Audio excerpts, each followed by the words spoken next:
the 10th schedule is to be adhered to. అంటే supreme court చాలా స్పష్టంగా చెప్పింది ఏమంటే మొత్తంగా అధికారం చూసినట్టయితే స్పీకర్ గారికి ఉంది ఈ పిటిషన్ల మీద నిర్ణయం తీసుకునేది, కానీ రీజనబుల్ పీరియడ్, ఎందుకంటే 5 ఏళ్ల కాల పరిమితిలో ఉండే ఒక శాసనసభ్యుడు కనుక పార్టీ ఫిరాయిస్తే ఒక రీజనబుల్ పీరియడ్ లో నిర్ణయం తీసుకోవాలి.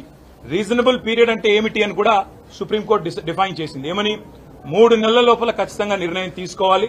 తీసుకోకపోతే ఏం జరుగుతుంది అంటే మణిపూర్ లో ఏ రకంగానైతే సుప్రీంకోర్టు ఇంటర్వ్యూన్ అయ్యి స్పీకర్ కి ఆదేశం ఇచ్చిందో, 3 నెలల్లో నిర్ణయం తీసుకోలేదు మీరు మేము చెప్పిన విధంగా, కాబట్టి మీరు రాబోయే వారం రోజుల్లో నిర్ణయం తీసుకోండి అంటూ స్పీకర్ కు కఠినంగా ఆదేశం ఇస్తే ఆ వారం రోజుల్లోనే ఆ వ్యక్తి డిస్క్వాలిఫై అయినారు. స్పీకర్ గారికి గుర్తు చేశాం, మేము మార్చి 18 నాడు దానం నాగేందర్ గారి పిటిషన్, మొట్టమొదటి పిటిషన్ మేము ఇచ్చింది. ఆ రోజు స్పీకర్ గారికి స్వయంగా వారి చేతులకు అందజేయడం జరిగింది. ఈ రోజు మొత్తం మిగతా 9 పిటిషన్లు కూడా బై హ్యాండ్ ఇచ్చాము. ఇంతకంటే ముందే దాదాపు ఒక 7 పిటిషన్లు మేము by email, by registered post, by WhatsApp కూడా స్పీకర్ కార్యాలయానికి పంపించాము వివిధ తేదీల్లో. కాబట్టి స్పీకర్ గారికి ఈ రోజు మేము విజ్ఞప్తి చేసింది ఏమంటే మీరు వెంటనే నిర్ణయం తీసుకోండి.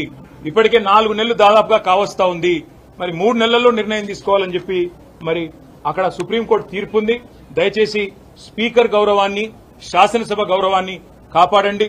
సుప్రీంకోర్టు మీకు డైరెక్షన్ ఇచ్చే పరిస్థితి తెచ్చుకోవద్దు అంటూ కూడా స్పీకర్ గారిని మేము అభ్యర్థించడం జరిగింది. నేను తప్పకుండా పరిశీలిస్తానని చెప్పి స్పీకర్ గారు అన్నారు. ఇంకా వారికి చాలా విషయాలు కూడా చెప్పినాం. ఈ కాంగ్రెస్ పార్టీ ఏ పార్టీ అయితే ఈ రోజు ఒకవైపు రాజ్యాంగం పట్టుకుని రాహుల్ గాంధీ గారు ఢిల్లీలో పోజులు కొడుతున్నారో నేను రాజ్యాంగ సంరక్షకుని అని, అదే కాంగ్రెస్ పార్టీ ఇవాళ రాజ్యాంగ భక్షకుల మాదిరిగా ఏ రకంగా వ్యవహరిస్తున్నారో కూడా వారికి వివరంగా చెప్పడం జరిగింది.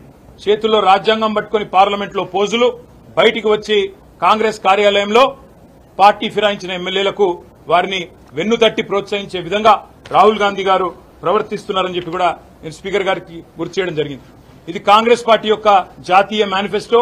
ఇదే మన తెలంగాణలోనే తుక్కుగూడలో విడుదల చేయడం జరిగింది న్యాయపత్ర. అందులో కూడా కాంగ్రెస్ పార్టీ చాలా స్పష్టంగా చెప్పింది.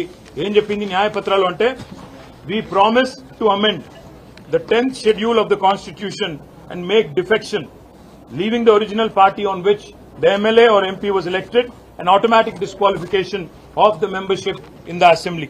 ఇది వారు చెప్పిన మాట. ఇది కూడా స్పీకర్ గారికి చదివి వినిపించాం. హర్యానాలో ఇదే కాంగ్రెస్ పార్టీ కొట్లాడుతా ఉంది. వాళ్ళ ఎమ్మెల్యే అక్కడ కిరణ్ చౌదరి గారు బీజేపీలో చేరితే ఇదే కాంగ్రెస్ పార్టీ హర్యానాలో అక్కడ స్పీకర్ తో కొట్లాడుతా ఉంది, డిస్క్వాలిఫై చేయండి అని కొట్లాడుతా ఉంది. అది కూడా స్పీకర్ గారికి గుర్తు చేసినాం. దాంతో పాటు స్పీకర్ గారికి మరిన్ని ఉదంతాలు కూడా దేశవ్యాప్తంగా ఉన్నాయి, వారికి గుర్తు చేసినాం. కర్ణాటకలో ఎక్కడైతే బీజేపీ పార్టీ కాంగ్రెస్ ఎమ్మెల్యేలను కొనుగోలు చేస్తుందని అక్కడి ముఖ్యమంత్రి సిద్దరామయ్య గారు చెప్తున్నారు.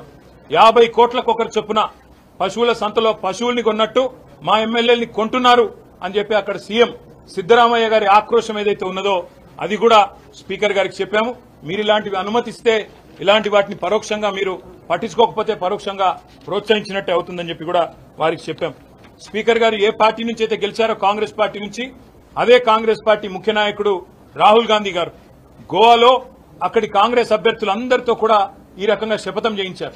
మేమెవరెవరైతే బీఫామ్ తీసుకుంటున్నామో మేము పార్టీ ఫిరాయించము అని చెప్పి శపథాలు చేసిన వైనాన్ని కూడా వారికి గుర్తు చేసినాం.